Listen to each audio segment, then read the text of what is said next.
ನಮಸ್ಕಾರ ಆತ್ಮೀಯ ವೀಕ್ಷಕರೇ. ಈ ಮೊದಲು ನಾನು ಪೋಸ್ಟ್ ಕೋವಿಡ್ ಕಾಂಪ್ಲಿಕೇಶನ್ಸ್ ಅದ್ರ ಬಗ್ಗೆ ಮಾಹಿತಿ ಕೊಟ್ಟಿದ್ದೆ. ಈಗ ಅದರ ಮುಂದುವರೆದ ಭಾಗವಾದ ಈ ಡೆಲ್ಟಾ ವೇರಿಯಂಟ್ ಬಗ್ಗೆ ನಾನು ನಿಮಗೆ ಸ್ವಲ್ಪ ಮಾಹಿತಿ ಕೊಡೋಣ ಅಂತ ವಿಡಿಯೋ ಮಾಡಿದ್ದೀನಿ. ಈ ಡೆಲ್ಟಾ ವೇರಿಯಂಟ್ ಬಗ್ಗೆ ನಮ್ಗೆ ಎಷ್ಟು ಗೊತ್ತು, ನೀವೇನು ತಿಳ್ಕೊಂಡಿದ್ದೀರಾ, ಈ ಎಲ್ಲದರ ಬಗ್ಗೆ ನಾನು ನಿಮಗೆ ಮಾಹಿತಿ ಕೊಡ್ತೀನಿ. ಈ ಮಾಹಿತಿ ನೀವು ತಿಳ್ಕೋಬೇಕು ಅನ್ನೋದಾದರೆ ಈ ವಿಡಿಯೋವನ್ನು ಸಂಪೂರ್ಣವಾಗಿ ವೀಕ್ಷಣೆ ಮಾಡಿ, ಹಾಗೆ ಇಷ್ಟವಾದರೆ ಲೈಕ್ ಮಾಡಿ, ಹೆಚ್ಚು ಜನರಿಗೆ ಶೇರ್ ಮಾಡಿ, ಹಾಗೆ ಸಬ್ಸ್ಕ್ರೈಬ್ ಮಾಡೋದು ಮರಿಬೇಡಿ. ಈ ವೈರಸ್ಸು ಕಾನ್ಸ್ಟಂಟಾಗಿ ತನ್ನ ರೂಪನ ಬದಲಾಯಿಸ್ತಾನೆ ಇದೆ. ಈ ರೂಪ ಬದಲಾಯಿಸೋ ಕಾರಣ ಏನು? ಇದಕ್ಕೆ ನಾವು ಮೆಡಿಕಲಿ ಮ್ಯೂಟೇಷನ್ ಅಂತ ಕರಿತೀವಿ. ಏನಿದು ಮ್ಯೂಟೇಷನ್? ಸ್ವಲ್ಪ ಇದ್ರ ಬಗ್ಗೆ ನಿಮಗೆ ತಿಳಿಸ್ತೀನಿ, ನೋಡೋಣ ಬನ್ನಿ. ಈ ಮ್ಯೂಟೇಷನ್ ಅಂತ ಹೇಳೋದಾದರೆ, ಎಕ್ಸಾಂಪಲ್ ತೊಗೊಂಡ್ರೆ, ಈಗ ಒಂದು ಗಿಡ ನೆಟ್ಟಿರ್ತೀವಿ. ಈ ಗಿಡ ಬೆಳೀತಾ ಏನಾಗುತ್ತೆ, ಒಂದೊಂದೇ ಬ್ರ್ಯಾಂಚಸ್, ಅಂದರೆ ಒಂದು ಕಡೆ ಒಂದು ಟೊಂಗೆ, ಇನ್ನೊಂದು ಕಡೆ ಇನ್ನೊಂದು ಟೊಂಗೆ, ಹೀಗೆ ಈ ಟೊಂಗೆನ ಬೆಳೆಸ್ತಾ ಹೋಗುತ್ತೆ. ಈ ವೈರಸ್ಸನ್ನು ಇದಕ್ಕೆ ಕಂಪೇರ್ ಮಾಡೋದಾದರೆ, ಈ ಮೊದಲಿಗೆ ಬೆಳೆದಿರೋಂಥ ಒಂದು ಟೊಂಗೆ ಚಾಚ್ಕೊಂಡಿರುತ್ತೆ, ಹಾಗೆ ಸ್ವಲ್ಪ ಮುಂದಕ್ಕೆ ಹೋದರೆ ಇನ್ನೊಂದು ಟೊಂಗೆ ಇನ್ನೊಂದು ಕಡೆ ಚಾಚ್ಕೊಂಡಿರುತ್ತೆ. ಹಾಗೆ ಈ ಟೊಂಗೆಗೂ ಆ ಟೊಂಗೆಗೂ ಸ್ವಲ್ಪನಾದರೂ ವ್ಯತ್ಯಾಸ ಇದ್ದೇ ಇರುತ್ತೆ. ಹಾಗೆಯೇ ಈ ವೈರಸ್ಸು ಒಂದು ಸರಿ ರೂಪಾಂತರಗೊಂಡಾದಮೇಲೆ ಇನ್ನೊಂದು ರೂಪಾಂತರಕ್ಕೆ ಹೋದಾಗ ಅದರ ಒಂದು ಮಾರ್ಪಾಡನ್ನು ಚೇಂಜ್ ಮಾಡ್ಕೊಳ್ಳುತ್ತೆ. ಅಂದರೆ ಅದರದ್ದು ಸ್ಪೈಕ್ ಪ್ರೋಟೀನ್ಸ್ ಏನಿರುತ್ತಲ್ಲ, ಸ್ಪೈಕ್ಸು ಚೇಂಜ್ ಆಗ್ತಾ ಹೋಗ್ತಾ ಇದೆ. ಹೀಗೆ ಇನ್ನೊಂದು ಟೊಂಗೆಗೆ ಹೋದಾಗ ಇನ್ನೊಂದು ಥರ ಆಗುತ್ತೆ. ಈ ಗಿಡದಲ್ಲಿ ಒಂದು ಟೊಂಗೆ ವೀಕ್ ಇರುತ್ತೆ, ಒಂದು ಟೊಂಗೆ ದಪ್ಪ ಇರುತ್ತೆ. ಹಾಗೆಯೇ ಒಂದೊಂದು ವೈರಸ್ಸು ಸ್ಪ್ರೆಡ್ ಆಗ್ತಾ ಹೋಗ್ತಿರೋದು ವೀಕ್ ಇರ್ತದೆ, ಒಂದೊಂದು ವೈರಸ್ಗಳು ಸ್ಟ್ರಾಂಗ್ ಆಗಿರ್ತದೆ. ಯಾವ ವೀಕ್ ವೈರಸ್ ಇರುತ್ತೆ, ಅದರ ವಿರುಲೆನ್ಸ್ ಏನು ಕಮ್ಮಿ ಇರುತ್ತೆ ಅಂಥದ್ದು ಒಬ್ಬರಿಂದ ಒಬ್ಬರಿಗೆ ಹರಡಲ್ಲ ಅನ್ನೋದಕ್ಕಿಂತ ಹೆಚ್ಚಾಗಿ ಅದು ಅಷ್ಟೊಂದು ಸಿವಿಯಾರಿಟಿ ತಗೊಳ್ಳಲ್ಲ. ಯಾವುದು ಸ್ಟ್ರಾಂಗ್ ಆಗಿರುತ್ತೆ ಅದು ತುಂಬಾ ರ್ಯಾಪಿಡಾಗಿ, ಅಂದರೆ ತುಂಬ ಫಾಸ್ಟಾಗಿ ಒಬ್ಬರಿಂದ ಒಬ್ಬರಿಗೆ ಸ್ಪ್ರೆಡ್ ಆಗುತ್ತೆ. ಸೊ ಹಾಗೆ ಸ್ಪ್ರೆಡ್ ಆಗೋದ್ರಿಂದ ಅದು ಮ್ಯೂಟೇಟ್ ಆಗ್ತಾ ಹೋಗುತ್ತೆ. ಇದಕ್ಕೆ ನಾವು ಮ್ಯೂಟೇಷನ್ ಅಂತ ಹೇಳ್ತೀವಿ. ಸೊ ಈ ಮ್ಯೂಟೇಷನ್ಗೆ ಒಂದು ಪ್ಲೇಸ್ ಅನ್ನೋದು ಬೇಕು ತಾನೆ. ಈ ಪ್ಲೇಸ್ ಯಾರ ಹತ್ರ ಆಗಬೇಕದು? ಈ ಮನುಷ್ಯನಲ್ಲೇ ಆಗಬೇಕು. ಎಂಥವರಲ್ಲಿ ಈ ಮ್ಯೂಟೇಷನ್ ಆಗ್ತಾ ಹೋಗುತ್ತೆ ಅಂದರೆ, ಈಗ ತುಂಬ ದಿನದಿಂದ ಸ್ಟೀರಾಯ್ಡ್ಸ್ ತೊಗೊಳ್ತಾ ಇರ್ತಾರೆ, ಹಾಗೆ ಇಮ್ಯುನೋ ಕಾಂಪ್ರಮೈಸ್ಡ್ ಪೇಷಂಟ್ಸ್ ಇರ್ತಾರೆ, ಅದಲ್ಲದೆ ಕೋವಿಡ್ ಪೇಷಂಟ್ಸ್ ಇರ್ತಾರೆ. ಈ ಇಮ್ಯುನೋ ಕಾಂಪ್ರಮೈಸ್ಡ್ ಪೇಷಂಟ್ಸ್ ಅಥವಾ ಕೋಮಾರ್ಬಿಡ್ ಕಂಡೀಷನ್ಸ್ ಹೊಂದಿರೋವಂಥ ಪೇಷಂಟ್ಸಲ್ಲಿ ಈ ವೈರಸ್ಸು ತನ್ನ ರೂಪಾಂತರನ ಚೇಂಜ್ ಮಾಡ್ಕೊಳ್ತಾ ಹೋಗುತ್ತೆ, ಒಂದು ದೇಹನ ಅದರ ಸ್ವರೂಪನ ಚೇಂಜ್ ಮಾಡ್ತಾ ಹೋಗುತ್ತೆ. ಸೊ ಅದಕ್ಕೆ ಒಂದು ಪ್ಲ್ಯಾಟ್ಫಾರ್ಮ್ ಅನ್ನೋದು ಮನುಷ್ಯನ ದೇಹ ಆಗಿದೆ. ಅದು ಎಂಥವರು ಇಮ್ಯುನೋ ಕಾಂಪ್ರಮೈಸ್ಡ್ ಆಗಿರೋಂಥ ಪೇಷಂಟ್ಸ್. ಸೊ ಇವರೇ ಒಂದು ಅದಕ್ಕೆ ಆಶ್ರಯ ಕೊಟ್ಟಿರೋವಂಥವ್ರು. ಮ್ಯೂಟೇಷನ್ ಅಂದ್ರೇನು ಅನ್ನೋದ್ರ ಬಗ್ಗೆ ನಿಮಗೆ ಸ್ವಲ್ಪ ತಿಳುವಳಿಕೆ ಬಂತು ಅಂದ್ಕೊಳ್ತೀನಿ. ಸದ್ಯದಲ್ಲಿ ಎಲ್ಲ ವಿಜ್ಞಾನಿಗಳು ಈ ಮ್ಯೂಟೇಷನ್ ಬಗ್ಗೆನೇ, ಅಂದರೆ ವೈರಸ್ ಮೇಲೆ ಇರೋವಂಥ ಒಂದು ಸ್ಪೈಕ್ ಅದೇನಿದೆ ಅದು ಚೇಂಜ್ ಆಗ್ತಾನೆ ಹೋಗ್ತಾ ಇದೆ, ಇದ್ರ ಬಗ್ಗೆನೇ ರಿಸರ್ಚಸ್ ತುಂಬಾ ನಡೀತಾ ಇರೋದು. ಇನ್ನು ನೆಕ್ಸ್ಟು ವೇರಿಯಂಟ್ಸ್ ಯಾವ್ದ್ಯಾವುದು ಅಂತ ನೋಡೋಣ ಬನ್ನಿ. ಮೊದಲನೇದಾಗಿ ಈ ಆಲ್ಫಾ, ಹಾಗೆ ಬೀಟಾ, ಡೆಲ್ಟಾ, ಗಾಮಾ. ಈ ಆಲ್ಫಾ ಈ ವೇರಿಯಂಟ್ ಏನು? ಈ ಆಲ್ಫಾ ವೇರಿಯಂಟ್ ಅನ್ನೋದು B.1.1.7, ಅಂದರೆ ಇದು ಫಸ್ಟ್ ಕಂಡು ಬಂದಿದ್ದು ಎಲ್ಲಿ ಅಂದರೆ US ಅಲ್ಲಿ ಡಿಸೆಂಬರ್ 2020. ಆದರೆ ಇನಿಷಿಯಲಿ ಇದಕ್ಕೂ ಮುಂಚೆ ನಿಮಗೆ ಡಿಟೆಕ್ಟ್ ಆಗಿದ್ದು ಎಲ್ಲಿ ಅಂದರೆ UK. ಸೆಕೆಂಡ್ ಬಂದುಬಿಟ್ಟು ಬೀಟಾ B.1.351. ಇದು ಫಸ್ಟು ನಿಮಗೆ ಕಂಡು ಬಂದಿದ್ದು ಎಲ್ಲಿ ಅಂದರೆ UK. At the end of January 2021, ಅಂದರೆ ರೀಸೆಂಟಾಗಿ ಮೊನ್ನೆ ಜಾನ್ವರಿ 2021. ಬಟ್ ಅದಕ್ಕೂ ಮುಂಚೆ ಡಿಟೆಕ್ಟ್ ಆಗಿರೋದು ಎಲ್ಲಿ ಅಂದರೆ ಸೌತ್ ಆಫ್ರಿಕಾದಲ್ಲಿ ಡಿಸೆಂಬರ್ 2020. ಇನ್ನು ಥರ್ಡ್ ಬಂದುಬಿಟ್ಟು P.1 ಗಾಮಾ. ಫಸ್ಟ್ ಎಲ್ಲಿ ಕಂಡು ಬಂತು ಅಂತ ಹೇಳಿದ್ರೆ US ಜಾನ್ವರಿ 2021. ಅದಕ್ಕೂ ಮುಂಚೆ ಇದು ಎಲ್ಲಿ ಕಂಡು ಬಂತು ಅಂದರೆ ಟ್ರಾವೆಲರ್ ಫ್ರಮ್ ಬ್ರಾಝಿಲ್. ಒಬ್ಬ ಬ್ರಾಝಿಲಿಂದ ಬಂದಿರೋ ಒಂದು ಟ್ರಾವೆಲರಲ್ಲಿ ರೊಟೀನ್ ಚೆಕಪ್ ನಡೆದಾಗ ಏರ್ಪೋರ್ಟಲ್ಲಿ ಇದು ಫೈಂಡ್ ಔಟ್ ಆಯಿತು. ಅದು ಜಪಾನಲ್ಲಿ ಅರ್ಲಿ ಜನವರಿಲಿ. ಇನ್ನು ಫೋರ್ತ್ ಬಂದುಬಿಟ್ಟು B.1.6.1.7.2 delta. First find out ಆಗಿದ್ದು US ಅಲ್ಲಿ ಇನ್ ಮಾರ್ಚ್ 2021. ಇದಕ್ಕೂ ಮುಂಚೆ ಕಂಡು ಬಂದಿದೆ ಎಲ್ಲಿ ಅಂದರೆ ನಮ್ಮ ದೇಶದಲ್ಲಿ, ಅದು ಡಿಸೆಂಬರ್ 2020ನಲ್ಲಿ. ನೆಕ್ಸ್ಟ್ ಬಂದಿದ್ದು ಡೆಲ್ಟಾ ಪ್ಲಸ್ ವೇರಿಯಂಟ್. ಇದು ಡೆಲ್ಟಾ ವೇರಿಯಂಟ್ನ ಒಂದು ಸಬ್ ಡಿವಿಷನ್. ಹಾಗೆ ಇದು ಫಸ್ಟ್ ಕಂಡು ಬಂದಿದ್ದು ಎಲ್ಲಿ ಅಂದರೆ ನಮ್ಮ ದೇಶದಲ್ಲೇ ಫಸ್ಟ್ ಮಹಾರಾಷ್ಟ್ರದಲ್ಲಿ. ಹಾಗೆ ಬೇರೆ ಬೇರೆ 9 ದೇಶಗಳಲ್ಲಿ ಇದು ಕಂಡು ಬಂದಿದೆ. ಅವ್ಯಾವ್ಯಾವ ದೇಶಗಳು ಅಂದರೆ UK, Portugal, Switzerland, Poland, Japan, Nepal, India ಹಾಗೂ ರಷ್ಯಾದಲ್ಲಿ ಈ ಡೆಲ್ಟಾ ಪ್ಲಸ್ ವೇರಿಯಂಟು ಕಂಡುಬಂದಿದೆ.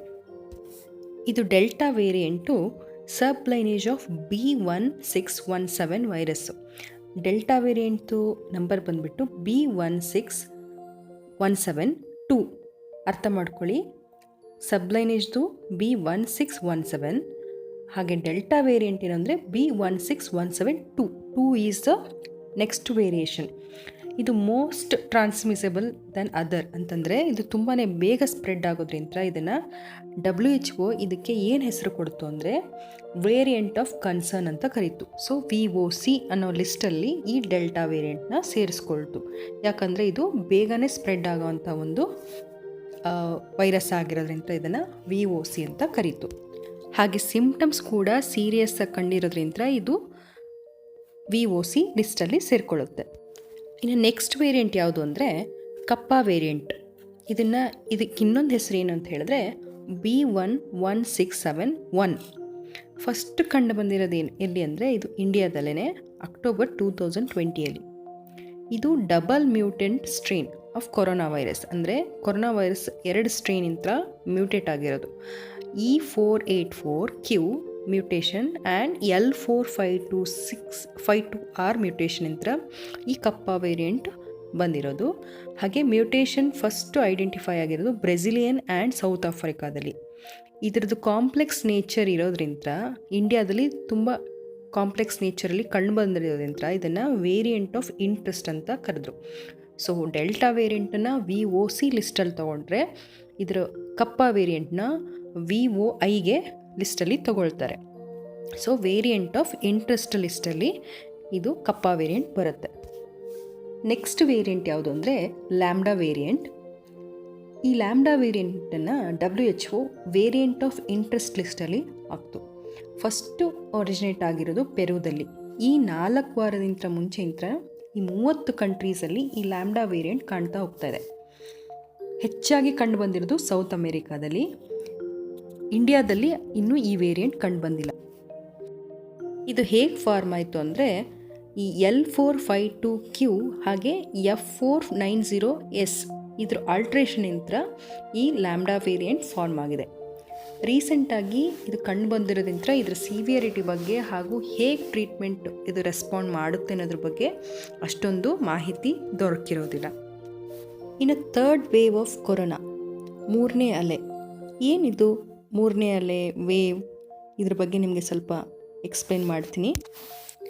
ಈ ವೇವ್ ನ್ಯಾಷನಲ್ ಲೆವೆಲ್ ಹಾಗೆ ರೀಜ್ನಲ್ ಲೆವೆಲಲ್ಲಿ ಈ ವೇವ್ ಅಂದ್ರೇನು ಇದ್ರ ಬಗ್ಗೆ ನಿಮಗೆ ಹೇಳ್ತೀನಿ. ಇದನ್ನು ಯಾವ ಟೆಕ್ಸ್ಟ್ ಬುಕ್ಕಲ್ಲೂ ವೇವ್ ಬಗ್ಗೆ ಎಕ್ಸ್ಪ್ಲೇನ್ ಮಾಡಿಲ್ಲ ಎಕ್ಸಾಕ್ಟ್ಲಿ ವಾಟ್ ಈಸ್ ವೇವ್ ಅಂತ.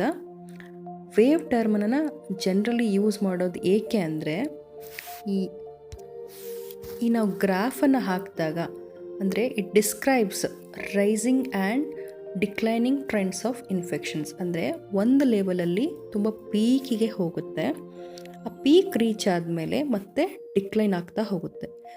ಈ ರೀಚ್ ಆಗಿ ಡಿಕ್ಲೈನ್ ಆಗಿರೋ ಒಂದು ಗ್ರೋತ್ ಕರ್ವನ್ನು ಹಾಕಿದಾಗ ಅದು ಒಂದು ವೇವ್ ಥರದ ಒಂದು ಶೇಪನ್ನು ಕೊಡೋದ್ರಿಂದ ಇದನ್ನು ವೇವ್ ಅಂತ ಕರೆದ್ರು. ಹಿಸ್ಟಾರಿಕಲಿ ವೇವನ್ನು ಎಲ್ಲಿ ಯೂಸ್ ಮಾಡ್ತಾಯಿದ್ರು ಅಂದರೆ ಸೀಸನಬಿಲಿಟಿ ಆಫ್ ದ ಡಿಸೀಸನ್ನು ಹೇಳೋಕ್ಕೋಸ್ಕರ ಈ ವೇವನ್ನು ಯೂಸ್ ಮಾಡ್ತಾಯಿದ್ರು. ಈ ವೈರಲ್ ಡಿಸೀಸ್ ಹೇಗಂದರೆ ಈ ಸೀಸನಬಿಲಿಟಿ ಅಂದರೆ ಲೈಕ್ ವಿಂಟರ್ ಸೀಸನಲ್ಲಿ ಜಾಸ್ತಿ ಇರುತ್ತೆ, ಹಾಗೆ ಡಿಕ್ಲೈನ್ ಆಗ್ತಾ ಹೋಗುತ್ತೆ, ಕಡಿಮೆ ಆಗ್ತಾ ಹೋಗುತ್ತೆ. ಈ ಒಂದನ್ನು ರೈಸಿಂಗ್ ಆ್ಯಂಡ್ ಡಿಕ್ಲೈನಿಂಗ್ ಟ್ರೆಂಡ್ಸ್ನ ತೋರಿಸ್ಲಿಕ್ಕೆ ಗ್ರಾಫ್ ಹಾಕಿದಾಗ ಒಂದು ಕಾಣೋ ಒಂದು ಶೇಪ್ ಏನಿದೆಯಲ್ಲ ಅದು ವೇವ್ ಅಂತ ಹೇಳಿ ಕರಿತೀವಿ. ಇನ್ನು ನ್ಯಾಷನಲ್ ಲೆವೆಲ್ಲು ಹಾಗೆ ರೀಜ್ನಲ್ ಲೆವೆಲಲ್ಲಿ ಈ ವೇವ್ ಅಂದ್ರೇನು ಅಂತ ಎಕ್ಸ್ಪ್ಲೇನ್ ಮಾಡ್ತೀನಿ ನಿಮಗೆ. ಈ ಗ್ರಾಫನ್ನು ನೋಡ್ತಾ ಹೋದರೆ ನಿಮ್ಗೆ ಗೊತ್ತಾಗುತ್ತೆ. ನೀವು ಯುನೈಟೆಡ್ ಸ್ಟೇಟ್ಸ್ ತಗೊಳಕ್ಕೆ ಹೋದರೆ ಏಪ್ರಿಲಲ್ಲಿ ಒಂದು ಪೀಕ್ ಕಂಡಿದೆ, ಹಾಗೆ ಜುಲೈಯಲ್ಲಿ ಒಂದು ಪೀಕ್ ಬಂದಿದೆ, ಹಾಗೆ ಜಾನ್ವರಿಲಿ ಒಂದು ಪೀಕ್. ಸೊ ಈ ಗ್ರಾಫಲ್ಲಿ ನಿಮಗೆ ಆಲ್ಮೋಸ್ಟ್ 3 ವೇವ್ಸ್ ಕಂಡು ಬಂದಿದೆ. ಹಾಗೆ ನಮ್ಮ ಇಂಡಿಯನಲ್ಲಿ ರೀಜ್ನಲ್ ಲೆವೆಲಲ್ಲಿ ನೋಡೋಕೆ ಹೋದರೆ, ಫಾರ್ ಎಕ್ಸಾಂಪಲ್ ಡೆಲ್ಲಿ ತೊಗೊಂಡ್ರೆ, ಇಲ್ಲಿ already Delhi has faced 4 waves. ಆದರೆ ಡೆಲ್ಲಿ ಫೇಸ್ ಮಾಡಿದೆ ಅಂತ ಹೇಳಿಬಿಟ್ಟು ಇಂಡಿಯಾ ಫೇಸ್ ಮಾಡಿದೆ 4 ವೇವ್ಸ್ ಅಂತ ಅಲ್ಲ. First wave 23 June. ಈ ಗ್ರಾಫ್ ನೋಡಿದರೆ ಗೊತ್ತಾಗುತ್ತೆ, 3947 ಕೇಸಸ್ ಹ್ಯಾವ್ ನೋಟಿಸ್ಡ್. ಸೊ ಅದಾದಮೇಲೆ ಡಿಕ್ಲೈನ್ ಆಯಿತು, ಮತ್ತು 16 ಸೆಪ್ಟೆಂಬರಲ್ಲಿ ಪೀಕಿಗೆ ಹೋಯಿತು. ಹಾಗೆ ಅಲ್ಲಿ 4473 ಕೇಸಸ್ ಹ್ಯಾವ್ ಬಿನ್ ಸೀನ್.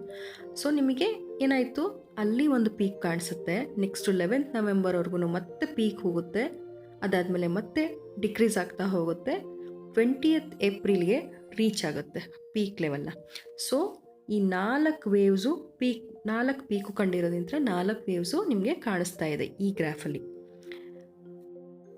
ಇನ್ನು ಮಧ್ಯಪ್ರದೇಶ್ ಅದನ್ನು ನೋಡೋಕ್ಕೆ ಹೋದರೆ, ಇಲ್ಲಿ ನಾವು ಎಲ್ಲೂ no sharp peak until recently, ಅಂದರೆ ಎಲ್ಲೂ ಶಾರ್ಪ್ ಪೀಕ್ಸ್ ಕಾಣಿಸ್ತಾ ಇಲ್ಲ, ಡಿಫ್ಯೂಸ್ ಆಗಿರೋದ್ರಿಂದ ಇಂಥ ಕಂಡೀಷನಲ್ಲಿ ನಮಗೆ ಈ ವೇವ್ಸ್ನ ಹೇಳೋದು ಕಷ್ಟ ಆಗುತ್ತೆ. ಇನ್ನು ಇಂಡಿಯಾಗೆ ಬಂದರೆ ಇಲ್ಲಿವರೆಗೂ ಕಂಡಿರೋದು 2 ವೇವು. ಒಂದು 16 ಸೆಪ್ಟೆಂಬರ್ವರೆಗೂ 97,894 ಕೇಸಸ್ಸು ಕಂಡುಬಂತು. ಅಲ್ಲಿಂದ ಸ್ವಲ್ಪ ಕಡಿಮೆ ಆಗಿದ್ದು, ಕೊನೆಗೆ 6th ಮೇಗೆ 4,14,188 ಈ ಕೇಸಸ್, ಇಷ್ಟೊಂದು ಹೈ ಲೆವೆಲ್ ಕೇಸಸ್ ಬಂತು. ಹಾಗೆ ಅಲ್ಲಿಂದ ಕಡಿಮೆ ಆಗ್ತಾ ಬಂದಿದೆ. ಹಾಗಾಗಿ ಇಲ್ಲಿವರೆಗೂ ನಮ್ಮ ದೇಶ ಕಂಡಿರೋದು 2 ಅಲೆಗಳು ಮಾತ್ರ. ಇನ್ನು 3ನೇ ಅಲೆ ಬಂದಿದೆ ಅನ್ನೋದು ಹೇಗೆ ಗೊತ್ತಾಗಬೇಕು, ಅದ್ರ ಬಗ್ಗೆ ಹೇಳ್ತೀನಿ ಕೇಳಿ. ಈ ಗ್ರಾಫ್ನ ನೋಡ್ತಾ ಹೋದರೆ ನಮಗೆ ಆಲ್ರೆಡಿ ತುಂಬ ಪೀಕ್ ಲೆವೆಲಿಗೆ ರೀಚ್ ಆಗಿರೋದು ಯಾವಾಗ ಅಂದರೆ 6th ಮೇಗೆ 4,14,188 ಕೇಸಸ್ಸು ಕಾಣಿಸ್ಕೊಳ್ತು. ಅದಾದ ನಂತರದಿಂದ ಅದು ಕಡಿಮೆ ಆಗ್ತಾ ಹೋಯಿತು. ಡೈಲಿ ಬರೋವಂಥ ಕೇಸಸ್ಗಳ ಸಂಖ್ಯೆನೂ ಕಡಿಮೆ ಆಯಿತು. ಹಾಗೆ ಸಕ್ರಿಯವಾಗಿರುವಂಥ ಕೇಸಸ್ಗಳ ಸಂಖ್ಯೆನೂ 37 ಲಕ್ಷದಿಂದ 32 ಲಕ್ಷಕ್ಕೆ ಇಳಿತಾ ಹೋಯಿತು. ಅದು ಹೀಗೆ ಕಂಟಿನ್ಯೂಯೇಷನ್ ಆಗಿ ಎಕ್ಸ್ಪೆಕ್ಟೆಡ್ ಪ್ರಕಾರ ಏನಂದರೆ ಜುಲೈ ಎಂಡ್ವರೆಗೂ ಹೀಗೆ ಹೋಯಿತು ಅಂದರೆ ಫೆಬ್ರವರಿಲಿ ಎಷ್ಟಿತ್ತೋ ಅಷ್ಟೇ ಕೇಸಸ್ಸು ಬರೋವಂಥ ಚಾನ್ಸಸ್ ಇದೆ ಅಂತ ಎಕ್ಸ್ಪೆಕ್ಟ್ ಮಾಡಿದ್ದಾರೆ. ಸೊ ಇದಾದ ಮೇಲೆ ಇನ್ ಕೇಸ್ ಮತ್ತೆ ಯಾವುದಾದ್ರೂ ಒಂದು ನೆಕ್ಸ್ಟ್ ಅಲೆ ಬರೋದು ಹೇಗೆ ಅಂತ ಗೊತ್ತಾಗಬೇಕು ಅಂದರೆ, ಕೇಸಸ್ಗಳ ಸಂಖ್ಯೆ ಇನ್ಕ್ರೀಸ್ ಆಗ್ತಾ ಹೋಯಿತು, ಹಾಗೆ ಅದು ತುಂಬ ದಿವಸದವರೆಗೂ ಅಂದರೆ ಒಂದು ವಾರಗಳ ನಂತರ ಅಥವಾ ತಿಂಗಳ ನಂತರ ಹೀಗೆ ಕಂಟಿನ್ಯೂ ಆಗ್ತಾ ಹೋಯಿತು ಅಂದರೆ ಅದನ್ನು ನಾವು 3rd ವೇವ್ ಅಂತ ಕರಿತೀವಿ. ಇನ್ನು 3rd ವೇವ್ ಡೇಂಜರಸ್ಸಾ? ಈ 3rd ವೇವ್ ಡೇಂಜರಸ್ ಅನ್ನೋದ್ರ ಬಗ್ಗೆ ಯಾವುದೇ ಮಾಹಿತಿ ಇಲ್ಲ, ಫ್ಯೂಚರಲ್ಲಿ ಏನಾಗುತ್ತೆ ಅಂತ ಗೊತ್ತಿಲ್ಲ. ಬಟ್ ಇದು ಕಂಪ್ಲೀಟ್ಲಿ ಯಾವುದ್ರ ಮೇಲೆ ಡಿಪೆಂಡ್ ಆಗಿದೆ ಅಂದರೆ ವ್ಯಾಕ್ಸಿನೇಷನ್ ಮೇಲೆ. ವ್ಯಾಕ್ಸಿನೇಷನ್ನು ಎಲ್ಲರೂ ತಗೊಂಡಿದ್ದೇ ಆದರೆ ಈ 3rd ವೇವು ಅಷ್ಟೊಂದು ಡೇಂಜರಸ್ ಆಗಿರೋದಿಲ್ಲ. ಇಲ್ಲಿ ವ್ಯಾಕ್ಸಿನೇಷನ್ನ ಕೊರತೆ ಇರೋದ್ರಿಂದ ಈ 3rd ವೇವ್ ಬಂದಾಗ ಹೇಳಲಿಕ್ಕೂ ಆಗೋದಿಲ್ಲ ಇದು ಎಷ್ಟು ಡೇಂಜರಸ್ ಆಗಿರುತ್ತೆ, ಎಷ್ಟು ಕಮ್ಮಿ ಡೇಂಜರಸ್ ಅಂತ. ಸೊ ಹಾಗಾಗಿ ಇದು ಕಂಪ್ಲೀಟ್ಲಿ ಡಿಪೆಂಡ್ಸ್ ಆನ್ ವ್ಯಾಕ್ಸಿನೇಷನ್. ಈ ಡೆಲ್ಟಾ ವೇರಿಯಂಟ್ನ ಈ ಸಿಮ್ಟಮ್ಸ್ಗಳು ಏನಿರುತ್ತೆ ಅಂದರೆ, ಯೂಶ್ವಲ್ ಆಗಿ ಕೋವಿಡಲ್ಲಿ ಏನಿರುತ್ತೆ, ಜ್ವರ, ಕೆಮ್ಮು, ನೆಗಡಿ, ಹಾಗೆ ಸೋರ್ ಥ್ರೋಟ್ ಮತ್ತು ಈ ಹೊಟ್ಟೆ ನೋವು, ಈ ಎಲ್ಲ ಒಂದು ಸಿಮ್ಟಮ್ಸ್ನ ನೀವು ಕಾಣ್ತೀರಾ. ಹಾಗೆ ಇನ್ನು ಸಿವಿಯರ್ ಕೇಸಸ್ಗೆ ಏನಾರು ಹೋದರೆ ಈ ಸ್ಕಿನ್ ರ್ಯಾಶ್ ಆಗಿರ್ಬೋದು, ಉಸಿರಾಟದ ತೊಂದರೆ, ಎದೆ ಬಿಗ್ತ, ಆಮೇಲೆ ನಾಲಿಗೆ ಟೇಸ್ಟ್ ಕಳ್ಕೊಳ್ಳೋದು, ಹಾಗೆ ಕಾಮನ್ ಸಿಮ್ಟಮ್ಸು ಇದು ಕೋವಿಡ್ದೇ ಇರುತ್ತೆ. ಇನ್ನು ಮಕ್ಕಳಲ್ಲಿ ಈ 3ನೇ ಅಲೆ ಕಂಡುಬರುತ್ತಾ? ಹಾಗೆ ಕಂಡುಬಂದಲ್ಲಿ ಸಾಮಾನ್ಯವಾದ ರೋಗ ಲಕ್ಷಣಗಳ ಬಗ್ಗೆ ನಿಮಗೆ ಸ್ವಲ್ಪ ಮಾಹಿತಿ ಕೊಡ್ತೇನೆ. ಏನದು ರೋಗ ಲಕ್ಷಣಗಳನ್ನು ಮಕ್ಕಳಲ್ಲಿ ಕಂಡುಬಂದರೆ? ಮೊದಲನೇದಾಗಿ ನಾವು ಕೊರೋನಾದ ಸಾಮಾನ್ಯ ಲಕ್ಷಣಗಳನ್ನೇ ನೋಡ್ತೀವಿ. ಅಂದರೆ ಮಗುವಿಗೆ ಅತಿಸಾರ ಇರ್ಬೋದು, ಕೆಮ್ಮಿರ್ಬೋದು, ಅತಿಯಾದ ಜ್ವರ, ದೌರ್ಬಲ್ಯ, ರುಚಿ ಕಳೆದುಕೊಳ್ಳೋದು ಅಥವಾ ವಾಸನೆ ಕಳೆದುಕೊಳ್ಳೋದು, ಹೆಚ್ಚಾಗಿ ಬೆವರೋದು, ಈ ಥರದ್ದು ರೋಗ ಲಕ್ಷಣಗಳು ಮಕ್ಕಳಲ್ಲಿ ಕಂಡುಬರ್ತದೆ. ಹೀಗೇನಾದ್ರು ಕಂಡು ಬಂದಲ್ಲೇ ತಕ್ಷಣ ವೈದ್ಯರ ಬಳಿ ಕರ್ಕೊಂಡು ಹೋಗೋದು ಉತ್ತಮ. ಹಾಗೆ ಮತ್ತೇನಾಗ್ಬೋದು ಅಂದರೆ ಚರ್ಮದಲ್ಲಿ ಬದಲಾವಣೆ ಆಗ್ಬೋದು.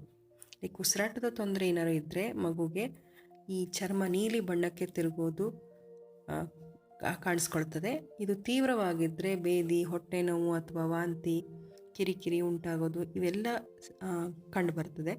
ಈ ಥರ ಮಗುವಿನಲ್ಲಿ ಏನಾದರೂ ಬದಲಾವಣೆ ಕಂಡುಬಂದರೆ ನೀವು ಡಾಕ್ಟರ್ ಹತ್ರ ಕರ್ಕೊಂಡು ಹೋಗೋದು ಒಳ್ಳೆಯದು. ಹಾಗೆ ಉಸಿರಾಟದಲ್ಲಿ ಏರುಪೇರೂ ಇರ್ತದೆ.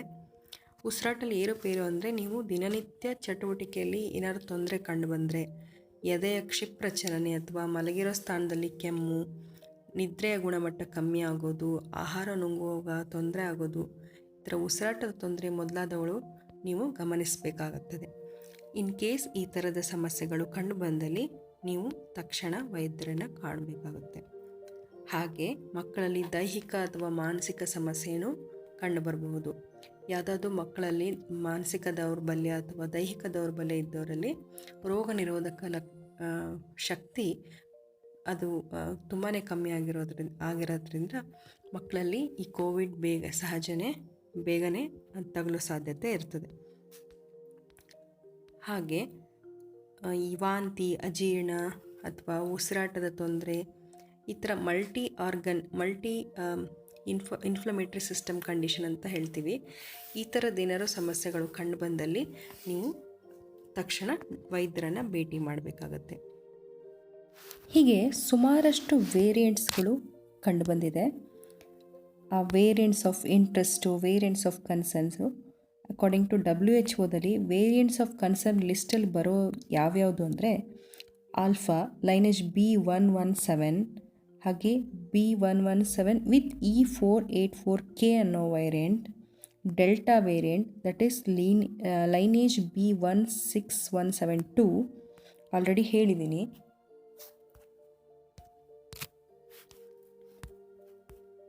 ಹಾಗೆ beta lineage B1351, gamma lineage P1. ಇನ್ನು ವೇರಿಯಂಟ್ಸ್ ಆಫ್ ಇಂಟ್ರೆಸ್ಟಲ್ಲಿ ಬಂದರೆ ETA ಲೈನೇಜ್ B1525, ಹಾಗೆ iota lineage B1526, kappa lineage B16171, lambda lineage C37.